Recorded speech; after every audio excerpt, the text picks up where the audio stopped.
We are just picking our way through the reef to find another anchorage for our next doggy spot. Mark's just caught a big stinky barracuda. Possibly the worst timing as we're pulling into that shallow stuff.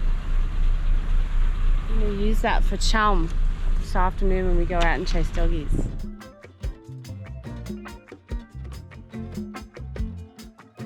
A bit of fuel filtering, cleaned out the tank. Yeah, just do maintenance before we do the big doggy hunt. We've been chasing doggies all the way up the Ribbons for what, a week? 10 days. We've seen one, so it's our last chance before it blows up, and I really hope today's the day. I have a good feeling. We struggled to find an anchorage at this spot, but here's what it is. Yeah. And yeah, we're like struggling keeping up with the maintenance and running water. Michael's cleaning the fuel because we had a bit of muck in the tank. We don't have a fuel filter on the tender, so something we want to fix. But yeah, a lot of stuff happening at the moment, and it is like 100 degrees. We're both melting, struggling to like not get heat strokes, so moving very slowly, not overexerting ourselves, but also trying to get out and get for a dive. We have filmed a lot which you wouldn't have seen, and I'm just dying to go to lizard. So like Michael wants to go to doggy, I want to go to lizard, so I'm like hurry up and get the doggy so we can go to lizard, please and thank you. Look how nice this spot is though.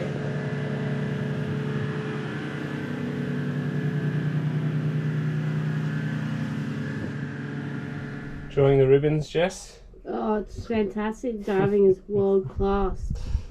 The top 500 mil anyway. Oh, it's killing me. Absolute torture. Jesse's in COVID steam sweat lodge Sweat lodge. approval. Yes. Trying anything at this stage to be able to dive deeper than 2 meters. She's been a good boatie and flasher holder. Yeah. It's a punish. Oh well, don't worry, it's pretty rough and awful out there Terrible anyway. conditions.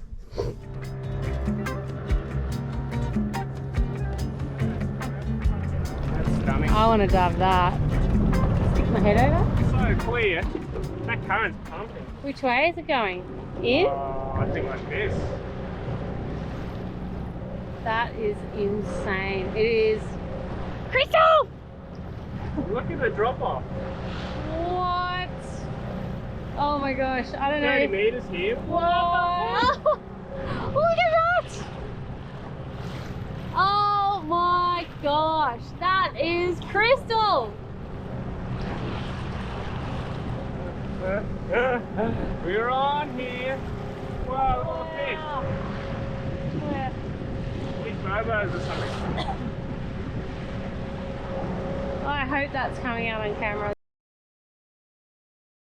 What you're going to see here is a huge amount of time we spent chasing doggies. Pumping current. Go out a bit. We scouted just about every reef we stopped at for 10 days and we completely flunked out. We still managed to see some beautiful marine life, so here are some of the highlights from the blue water hunting we did.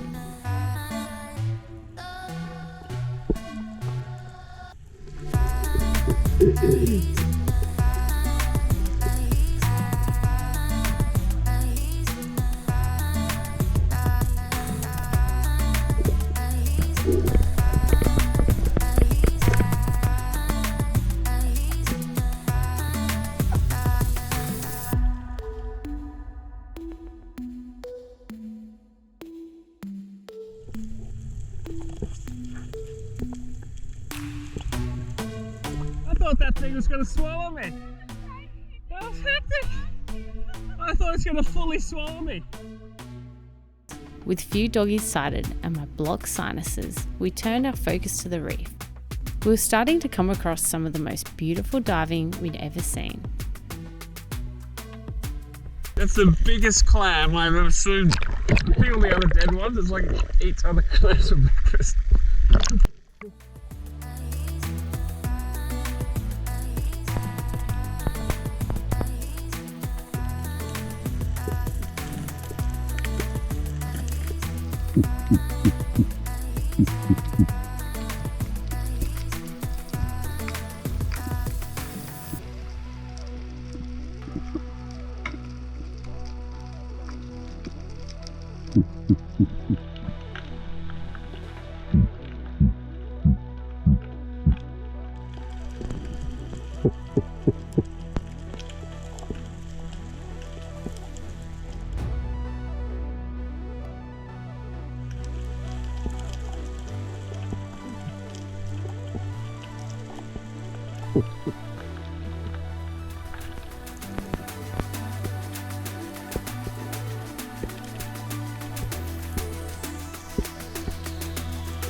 So fishy on that front edge. Yeah. I just dived down, just gonna have a look, and then I just saw this coral swimming off and just powered after it.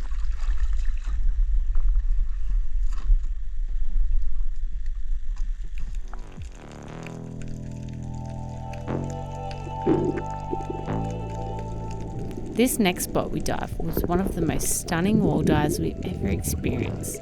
We stumbled across it on our way back in one day, and the biomass of fish in this one small area was mind-blowing.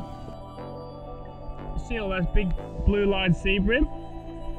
Huge ones, just will come up the drop-off.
So I hope you enjoyed that episode. They have been a little bit disjointed the last few episodes because I was definitely still not 100%. I basically spent all my energy just keeping up with diving every day. So I figured that I would do a bit of a cook up by myself now.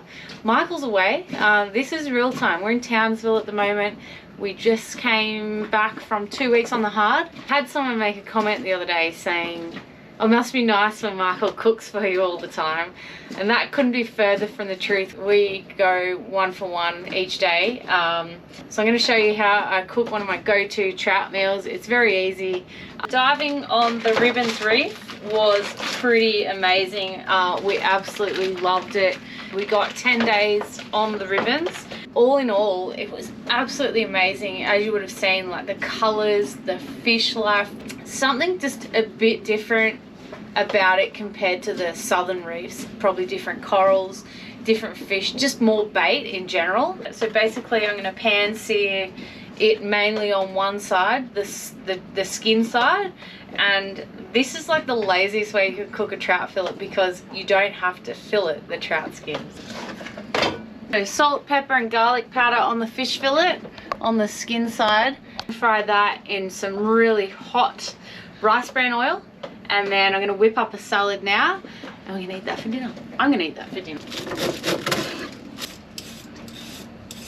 One other thing I would recommend yachties have is a good little recipe base for some salad dressings, because our fridges are quite limited on space, so the last thing you want to have is like 1,000 different dressings.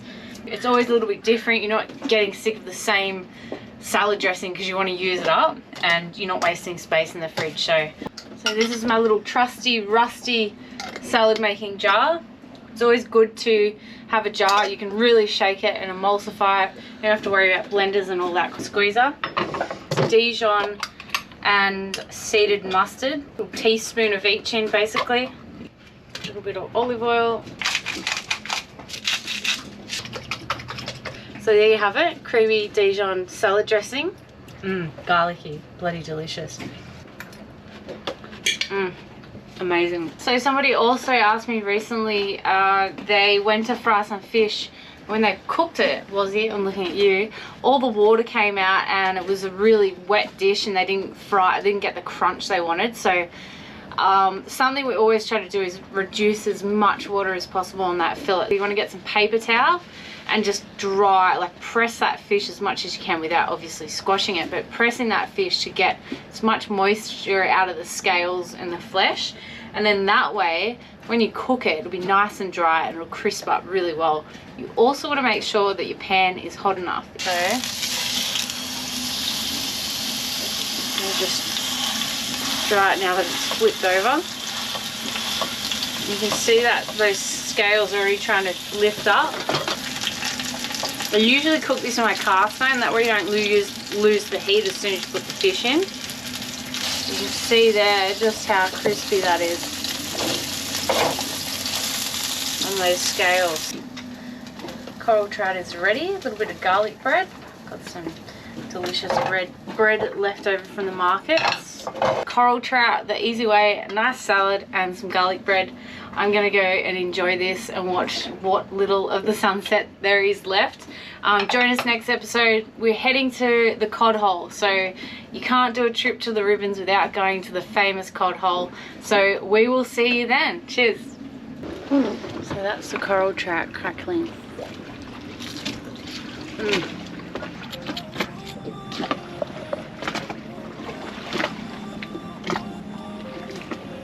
Next episode on Sailing Popao.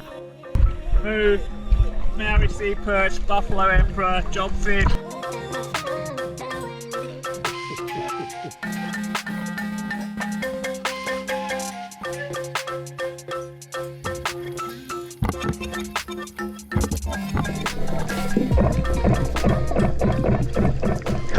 How cool is that? Okay. I'm gonna wake up. Mutton bird straight on the head. A huge thanks to our current patrons for your ongoing support. And if you'd like to grab some merch, check out our link on screen or head to sailingpopao.com.au. Cheers.